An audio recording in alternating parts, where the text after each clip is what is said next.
Alright everyone, welcome to this video. So in this video we're going to be talking about cash secured puts. So a cash secured put is always going to be done most of all in an uptrend.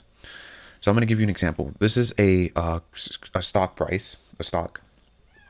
And let's say that you decided to sell calls during this drop. So you would sell a call usually 5 to 10% below the current share price for cash secured puts. So usually, let's say like you would want ideally your 10% move to be at the next support below, which in this case is the 100 moving average. So that's where I want ideally my short put to be around that level. Now let's say I usually choose a expiration between 30 to 50 days. So as you see, the price from this level did drop, but it dropped, hit the 100 moving average. However, it went up. Within this time, your option by selling it would now be worthless. Why? Because if you guys remember, during selling calls and selling puts, we all know that if the call and put does not expire, for this case it's a put, if it doesn't expire below the spot price, then it shows that the put is out of the money. Whenever a put is out of the money and expires, it has no value, because the only valuation it has in out of the money options are extrinsic value. There's no intrinsic value because they're not in the money. So in this case, you benefit from this as a seller, because remember, as a seller, you benefit when the premium valuation goes down to zero. You collect the full premium. The buyer basically pays you that loss of what it was. So let's really go down into this. How does this look like? Well, first of all, what's a cash secured put, so we can understand this fully. So from its name itself, cash secured put, it means that you need the cash to secure the writing of the put to buy 100 shares. Now, writing just basically means selling. Like when you write a put, it basically means you're selling a put. Now, because of this, you do need to have the money in order to buy the 100 shares of the put. Because remember that in a put, when you're a buyer of a put, you have the right to sell 100 shares because you're shorting. But when you sell a put, you're actually thinking that the price is going to maintain above the strike, which in reality you're a bit bullish.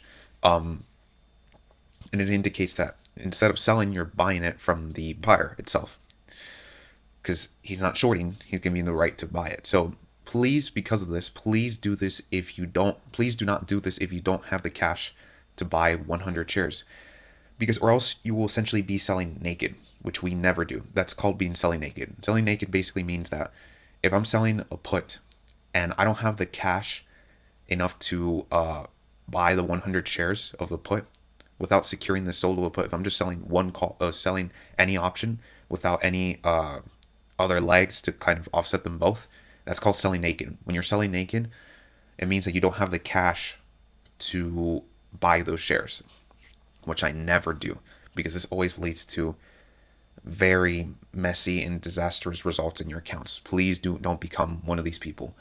Again, when you guys see big drops, this also comes apart. When you guys see big drops in a price from a downtrend to bring the price further below, a previous low, a big majority of that is called margin calls. A call happens when your net liquidity drops below the required limit for margin, and what your broker will do is he will call you, or she will call you, and sell all your positions, regardless if you're winning or you're losing, because with the brokers, it's a business. They need to secure their money no matter what. Even if you don't have positions, you will have to fund the account in order to pay the broker and go above the limit for your account because of your loss. So please do not become one of these people who uses margin irresponsibly. If you have been using margin irresponsibly, well, every day you always get an opportunity to better yourself. You learn from your mistake, but that doesn't matter. The past doesn't matter, right? If you had a few margin calls, you understand your mistake, and I'm pretty sure you won't be doing it again. And I don't recommend you selling naked. You need to secure position. I'll explain in other strategies that are called vertical spreads, where it's the same thing as selling an option, but you're hedging, you're buying insurance in order to, at the end, when it does get in the money, you won't end up buying the shares because both the positions offset each other. But for right now, we're focusing on cash secured puts. So you want to execute this strategy mostly in uptrends, because you're selling a put. There's more chance for the price to continue up than to go down, which is the point of cash secured puts. Because even though you don't mind to own the shares if the price goes down, your idea in this is, hey, I want to invest in this great company, but right now I don't mind getting a cheaper price even if I'm at support. Why won't I sell a put at the next support below, even though there's a slight chance that the price might go down? I'll benefit on the sold put as the price stays at or above the strike price and expires at or above it, which is likely because we're at a support area. There's less chance of the price continuing to go down rather than to go up. That's why I'm saying it's in an uptrend. It's more ideally to do this in an uptrend. Of course, your sold put should be at a price where the stock is intrinsically undervalued. If you have this company already in your portfolio in investing, but you don't mind owning more shares at a cheaper price, like the last entries where you entered below the intrinsic value, you can still do this if you want to add more positions of the company through averaging. Again, you guys will learn in a bigger depth about investing within the investing course. So I definitely recommend you guys, if you guys don't know how to invest in good companies, how to find good companies, when to invest in it, how to invest in it, where to exit, I don't recommend using this strategy, because this strategy is strictly two things. One is that you understand very clearly on how to invest in good companies, because cash secured puts are risky if you don't know how to use them correctly. And two is that you have a big portion of capital in order to buy 100 shares of a stock.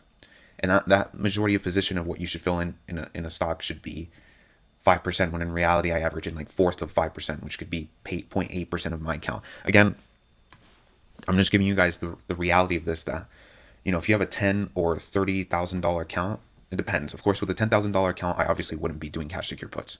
With a $30,000 account, you would need to be doing something that costs less than $20 or so. I mean, $20 into 100 shares is $2,000, even though that's like 10%. Not even that. You would have to need like a $40,000 account. You need a bit more of capital, as you see.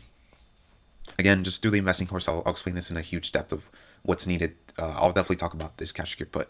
But for right now, if you guys do understand how to invest, and you've already done the investing course, then you can kind of be in the same picture and kind of get the right expectations when you want to use the cash secured put strategy.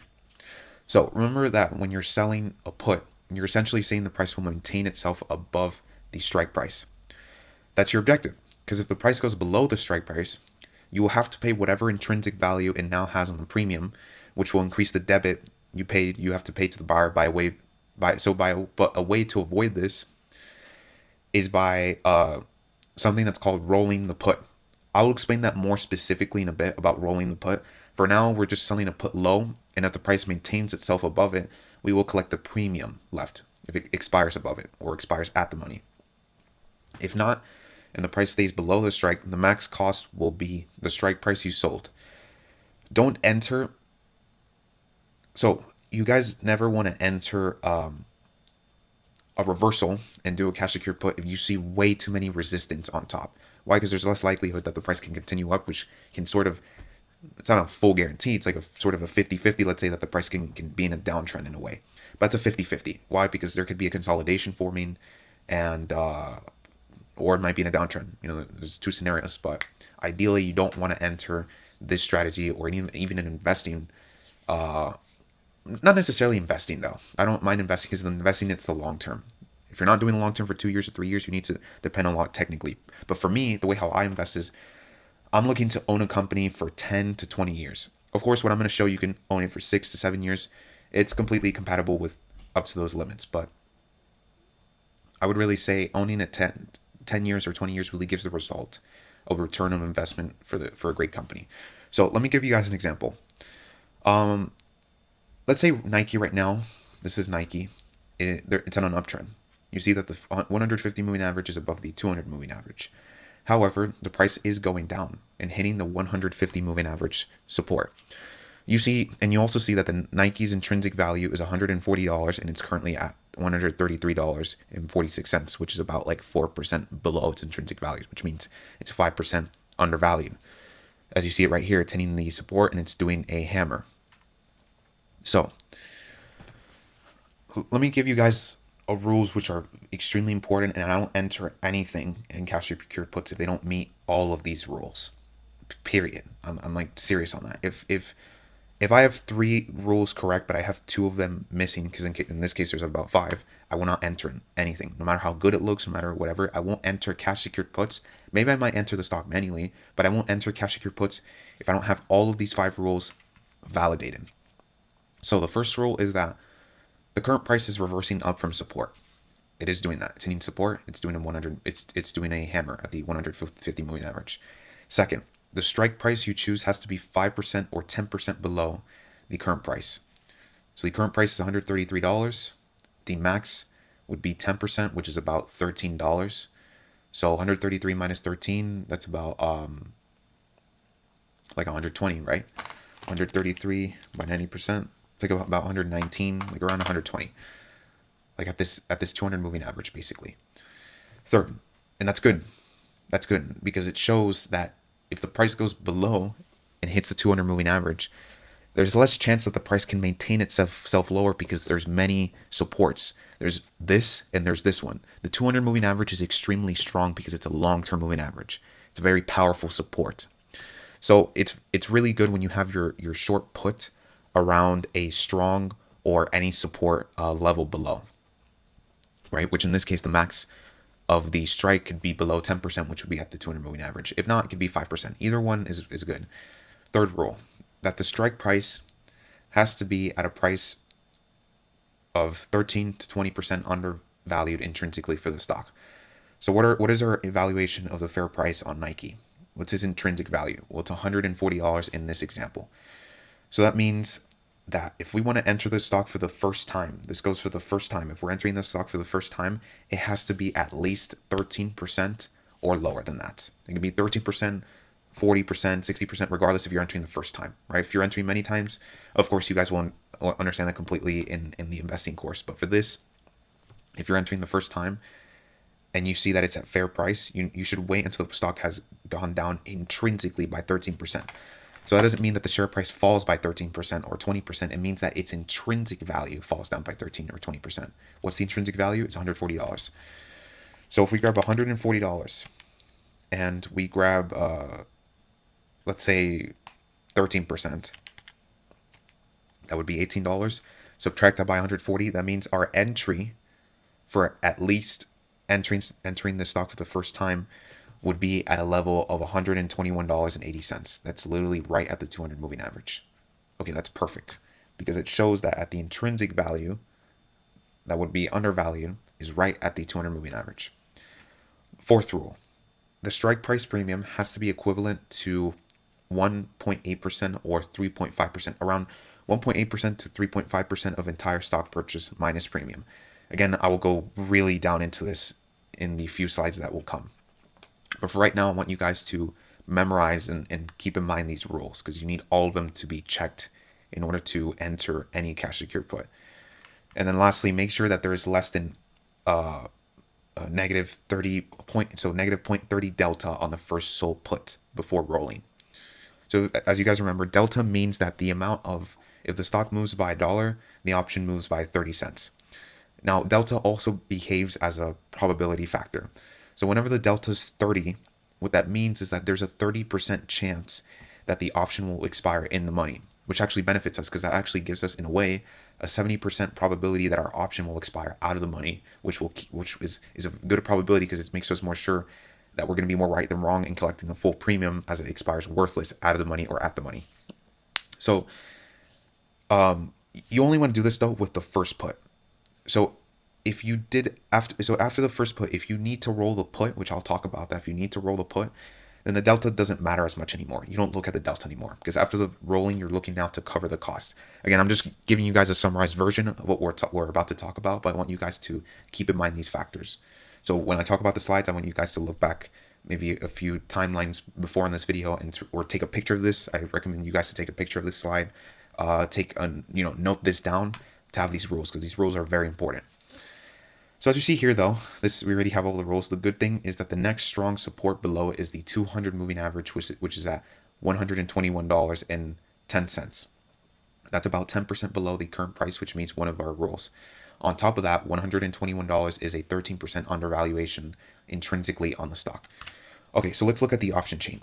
In Nike's cash secured put, what I will do is, because in this case, I chose a strike of 35 days ahead, which meets our criteria.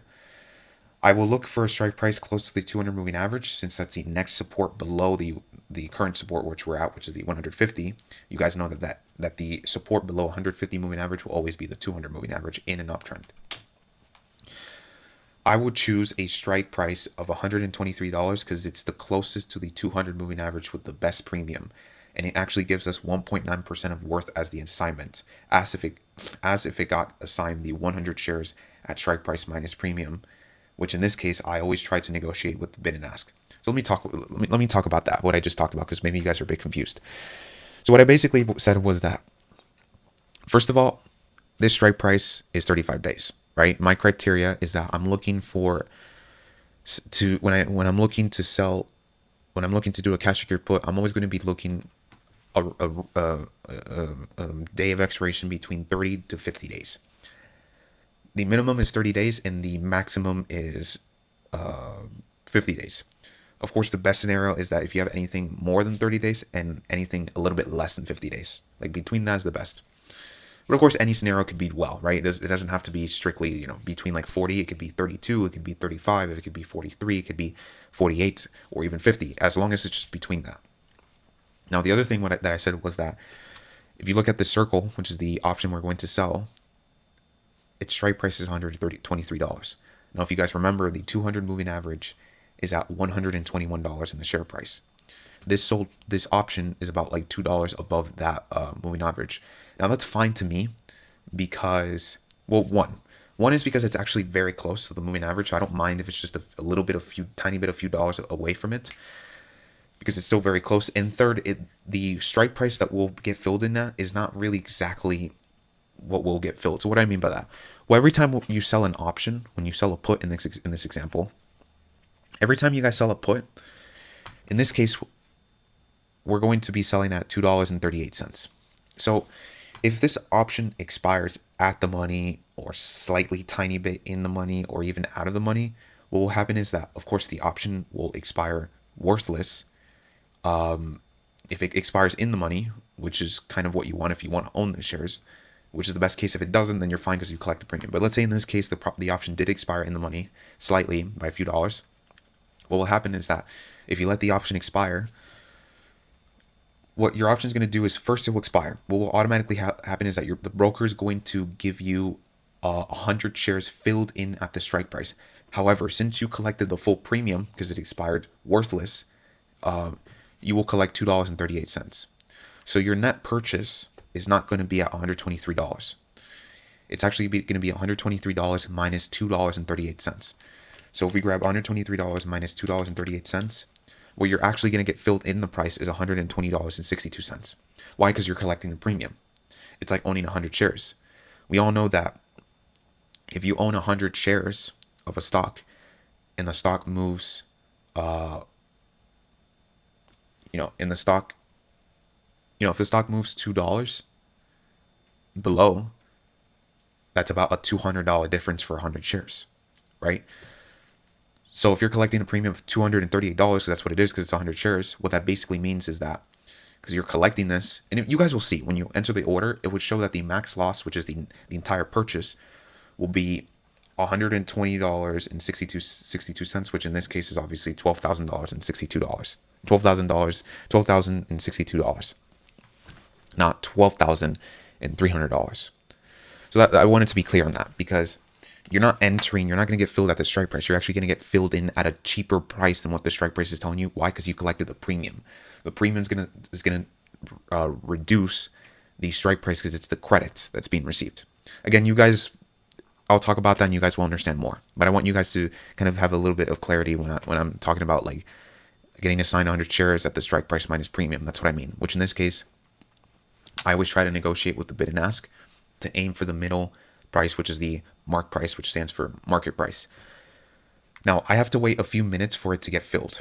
If it doesn't, I will slowly reduce the limit price to a few cents to try to get it filled, but at least get it filled higher than what the bid is, of course. That's the point. Also, the delta here is, if you look at the delta, it's actually negative 0.23. And that meets our criteria in entering the first selling put. Why? Because our criteria is you want to sell your first put to have a delta at least less than, you want to have your delta to be less than 0.30 delta, which we're actually doing in this. Now, this is how it would look like if I purchased this. This is what I was saying. You see, my calculation was correct. I have it right here. I mean, I don't think you guys can see that, but it says here that we'll get filled at $120.62, like if we're entering. And you can see it here. When I confirm and send this, what it's going to show is that, first of all, I'm selling Nike at this expiration date at the strike price put, and it will cost me $2.38. right? We know that.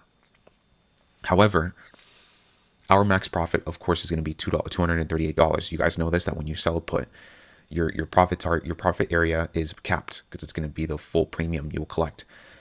And you can see that the max loss is $12,062. However, this really needs to be taken with an enormous grain of salt, because in reality, I don't see that as my max loss. So the reason why it shows that as a max loss, because it shows that if the price of Nike went down to $0 and it stayed there, which, guys, to be honest, it's nearly impossible for Nike to go down to $0. Why? Because Nike's a fantastic business. Now, if I was entering a business that's lousy, not making money, then I should be aware of that, and I should obviously not be surprised if the stock goes down to zero because it's not making money. But in this case, I always sell cash secured puts on companies that are fantastic. Now, what are companies that are fantastic? You guys will learn that in the investing course. That's what I'm saying. Again, I wouldn't do this if you guys don't know about investing. So the max loss here is $12,000.62. Again, it says this if the stock price goes all the way to zero. But that's nearly impossible to happen in Nike, since it's a wonderful business. Now, as you see here though, that the broker, instead of the broker blocking out $12,000, they're going to block out $2,957. Why? Because this is going to serve as collateral to them. So you get the chance to really have the broker block out 20% of the valuation of 100 shares if you got filled in that price, which is great because this gives you enough buying power in order to enter other positions. Now, what I do want you guys to be, because this has to be taken also with a grain of salt, is that your buying power will stay at 20% of max loss if the strike price has maintained itself at the money or out of the money until the expiration. However, if the stock price goes in the money and it goes further depth in the money, the broker will start blocking out more percentage of the max loss. So instead of this being at $2,000, if the option went to $2 more in the money, they can block out $3,000, $4,000, $5,000. It would be ending up like the broker could start blocking out 30%, 40%, 50% until 80%, like basically the entire value. Why? Because they're getting sure enough that when the stock price is going down, that you have the money to eventually buy the shares. That's what they want. So that's why you guys need to be careful in this. And again, this is what I'm about to say. Please only do this if you have the money in order to buy the shares. If you don't have the money, and please make sure that the entire purchase, which is $12,000, is a very little percentage of what your entire account is. So what does that basically mean? If your max purchase here, which is $12,000.62, if that's your max purchase, you need to have your account at least,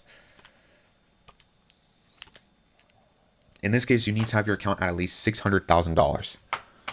At least $600,000.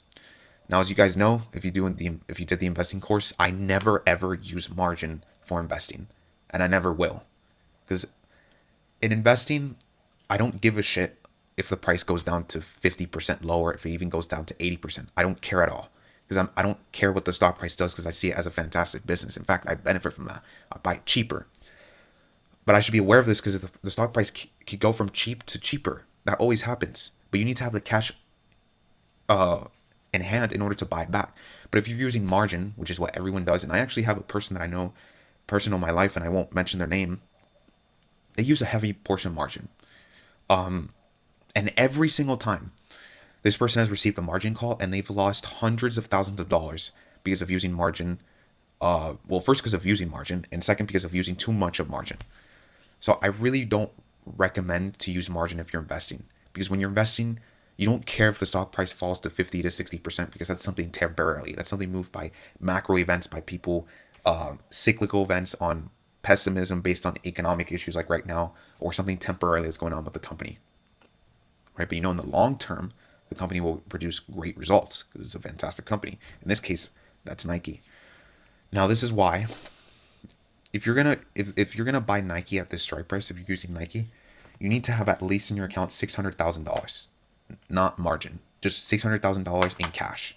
I know that's a lot of money to you guys, and that's why I'm saying, because there could be people, like if you have this sort of capital and you know how to invest in companies, you can utilize cash secured puts. But you shouldn't be entering stocks that cost $100 using margin a lot of the point of times and not having the cash. I guarantee you almost all the times you will go bankrupt. I'm sorry if that offends you or anything, but that's the truth. Every single drop that you see in the share price is because of a margin call. Margin calls because people over leveraged to what they actually had. Don't become one of these people. I know there's a lot of this lecture, but it's very important because I know a lot of people that do this, and they end up, it's a horrible feeling. Please don't do it. You don't need to go through that. It's a very big folly. It's unnecessary to do. Now, as you see this, I did manage to sell the put, and just in a span of a few minutes, I put a limit at the mark price, which was $2.38, and I actually got it filled in a few minutes. So again, this happens a few times, but other times, my order might not be filled at the mark price. So I usually, when this happens, after a few spans of maybe 2 minutes or even a minute, if you're just 10 minutes away from the mark, in this case in a minute, if a minute has passed, and your price hasn't been filled yet at the mark price, then I will start to reduce the limit of my order. So because this order is more than $2, because it's $2.38, I usually reduce something more than $2 up to $4 of a reduction. If I'm selling 5 cents, it would be like 5 cents. So if this wasn't filled at $2.38, I'll start to reduce the next minute by $2.38 minus 5 cents, which should give you $2.33. And if that doesn't get filled in the other minute or 2 minutes, I'll then reduce it by $2.33 by $2.28, and so on. Of course, I never enter any order if it's below the bid price, because that's really stupid. That's really dumb if I do that. I always try to go above the bid price. That's the worst case if you get it filled at the bid, but never let it go below the bid price. Why? Because you're selling them what the actual price is worth. If you're selling it below of what it's actually worth, then you're not actually making such a good profitable trade. Because if it goes up, you're one of those people who sold it below and the other people sold it higher. So who's gonna have a better chance of winning? Well, the person who sold it higher rather than you. You don't want to become that. So for some of you, if you want, you can take a picture of this. I have a deviation for limit if you guys want to have like a sort of a checklist. For me, I found that anything that cost with the ask and bid, for this case is in selling, if the bid price, let's say at the mark price, if it's at 10 cents or the bid price at 10 cents, anything from 10 cents to $1, I would do a deviation of 1 cent. So if this was $1, I'd be reducing it by every minute if it doesn't get filled at the mark price by 1 cent. So the next minute will be now at $1.99. Next minute, if it doesn't get filled at $1.98, and so on. For $1 up to $2, it will be a deviation for 2 cents. For $2.10, it would be a deviation of 5 cents. For $10 and $14, it'd be a deviation of 10 cents, and then 14 to 17, 15 cents, 17 to 24, 20 cents, and 24 to 30, 23 cents. And so on. Now, look at what happened. Look at what happened here. The price we got filled at here. This is the candle at the end. This is a hammer. Look at what happened. The price went up. It went down. It went up. It went up completely. But however, I looked at, during this period, the option wasn't worthless yet. There was still quite a bit of extrinsic value left. So I decided, I'm going to keep the share price because it's still pretty far away from our strike, and if it does fall, it's going to take maybe a week or so if it does to fall, which would reduce, regardless of the price dropping, still reducing the extrinsic value. So I would have exit when it's way up above, and profit from it since the momentum has confirmed on support. Of course, if the price comes down, I can just either way buy the shares at the same price as I wanted or sell another put at a support down below. However, and as I said, it wasn't worthless yet, even though the price went up, because it was still extrinsic. So for this, I usually just let it open, because by now with that rise, it killed the intrinsic value to recover. So I'm pretty good at the option is doing pretty well so far. I can withstand if the share price goes down, because the extrinsic will die as time goes on. So again, our goal is whether the share price goes down, goes up, as long as it stays at or above our strike as a put, we collect the full premium, right? And the price from that reversal went up, but it went down. But it didn't meet the 200 moving average though, nor the strike price. After that, the price was able to keep itself above the strike price, and it's now been 35 days. So what does that mean? Our premium was $2.38. By now here, because it's been 35 days, which was our expiration date, which is April 9th. It's now April 9th. We are going to collect the full premium, which means we're going to collect $2.38. And you could say in a way, this is actually passive income. Why? Because it's a no-brainer. We sold a put below, It was a probability that the price could maintain itself up compared to going below. It did go up, but it did go below, but it didn't drop out so much to the point where it went below our intrinsic value. Either way, it would have been beneficial because if the option goes in the money, we will hold the shares, which is what we want. If we want to hold it at a cheaper price, but because we're bargaining, if we have way too many positions now and we want to play play it hard and play hard to get, we want to enter it at a cheaper price. So by now you should have collected $2.38. So what do I do from here? Well, after I collect this as full premium, I let it expire because it's out of the money, and I collect the full premium. I collect $2.38. And then I just do the same thing. I just rinse and repeat. When the price goes up, meets the support, I sell another put. If I want to hold the shares and I still have the cash, I'll do the same thing, and same thing over. As I said before, this premium was about 1.9% of the entire purchase. So why is it 1.9%? Well, because if you grab $2.38 and divide it by $120.62, $2.38 takes up 1.9% of the entire purchase, which basically means $238 is 1.9% of $12,062. That means our criteria, because I usually look for anything that could give us a 1.8 to 3.5% return of the entire net purchase. So if you really think about this, if you did this 10 times, you're making 19 up to 35% ROI from just selling puts and getting passive income. However, don't be greedy on this. You only want to do this when it meets all the criteria and it's doing it on great companies. Don't over leverage on this sort of stuff because it's risky at the same time. You're selling things. So as I said before, you can see that it's now expiration day. The option is now worthless. Look at the option. The option only costs $1. Remember what it was costing? It was costing $2.38. That's what we sold it for. Now it's costing one cent. If I let this expire, this will expire at 0 and we'll collect the full premium. As I said, I will let it expire worthless without paying anything back. And usually when you let something expire, anything worthless, as long as it's out of the money. Now I do this. I let anything expire worthless if it's already way far out of the money. I never let anything expire worthless if it's at the money. Why?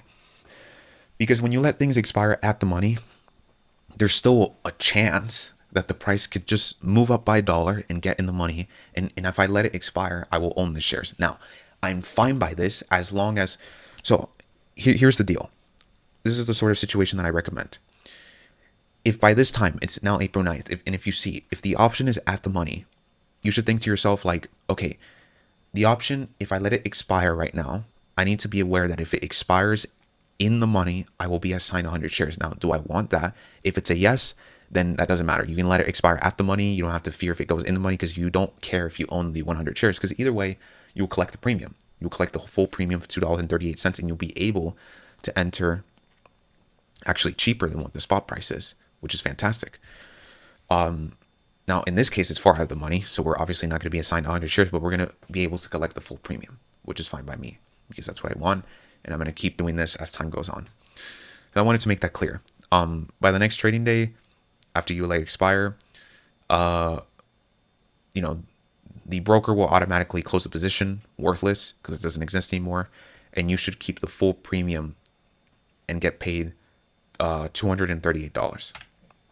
So let's talk about the pros and cons about cash secured puts. So the pro is that you can earn passive income from simply selling a put at a lower probability to expire in the money from 1.8% up to 3.5% per cash secured puts, which in 10 trades with using 1.9% is 19% ROI in simply selling calls as a bonus for waiting to own the shares. The other is that really this is a no-brainer strategy. If the put manages to stay below the strike price you wanted, you get to own the shares at the price you wanted, which is great. And you get to collect the full premium.